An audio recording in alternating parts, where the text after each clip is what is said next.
Hello, ladies and gentlemen, I'm that magic guy. I used to do magic on YouTube. In fact, it's probably still there. It's still on there. I also used to do storylines, but that's all gone because it was starting to get a little fringe-ish, but forget about that. I used to have an alternate, which I only did magic, but guess what? I'm doing magic and movies by doing magic that I only see in the movie that I'm reviewing. So, whether you like it or not, the format has officially changed. Stop right there, Mr. Magic Guy person. What do you want? You can't change the format. Why the heck not? Because I don't like change. Let me guess, like everybody and their mother, you have an internet show. Yes, I do. And you like your little middle-of-the-road movie reviews? Yeah. Silence! At any time I will cameo in one of your so-called videos and make you review a movie worse than any I have seen. And this will in no way lead into a crossover. Foreshadowing. I may even make you review The American. Yes, it's a horrible movie. Now, run away.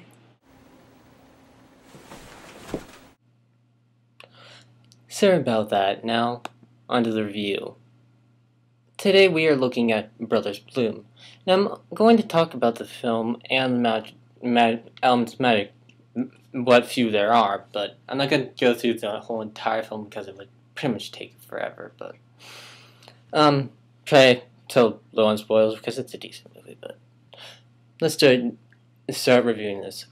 Brothers Bloom stars Adrien Brody and Mark Ruffalo. We're con artists who take money from people through, what else? A con.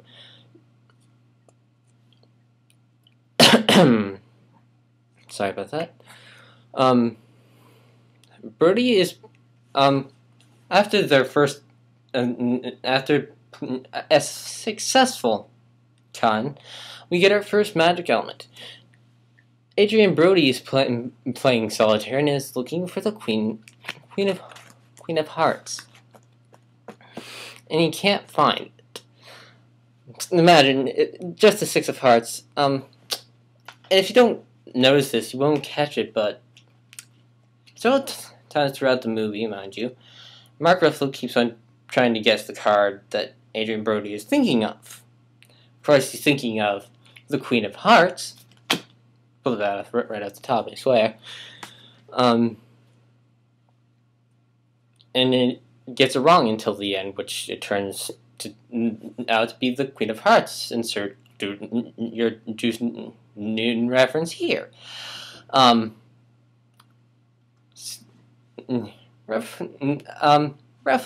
and Brody kind of gives it up for a little bit, but then Ruffalo convinces Brody to do one last con on Rachel Weisz's character, who is a collector of hobbies.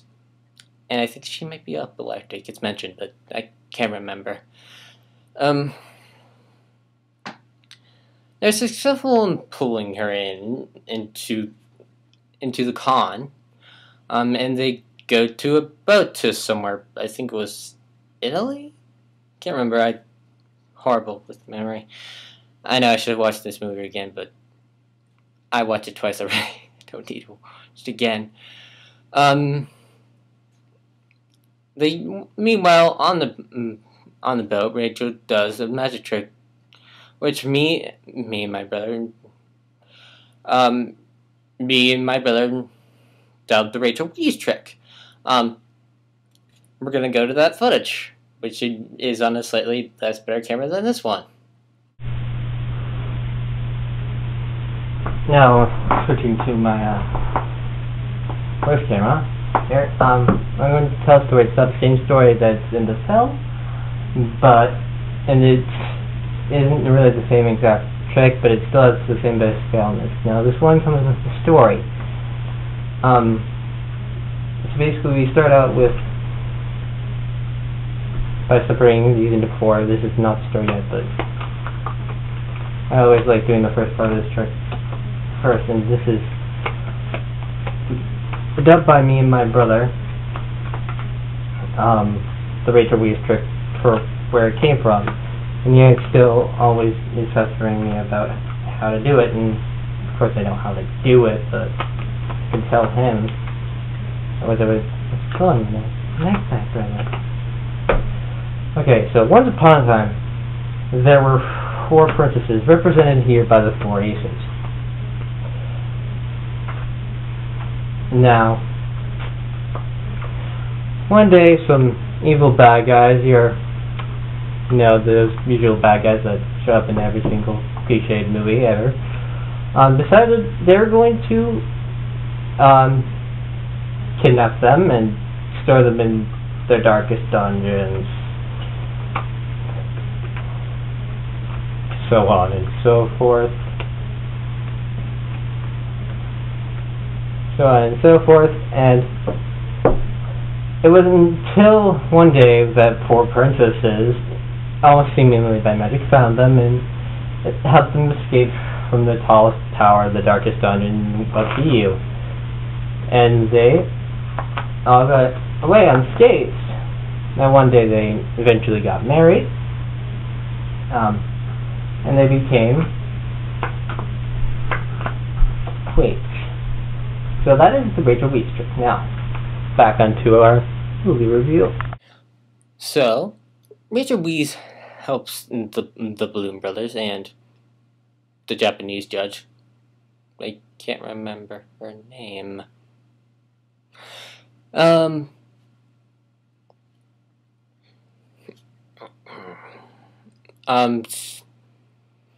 Steal a book, and they get money from Hagrid, or Rachel Weisz gives her money to Hagrid because apparently he's disappeared and whatnot, but he isn't.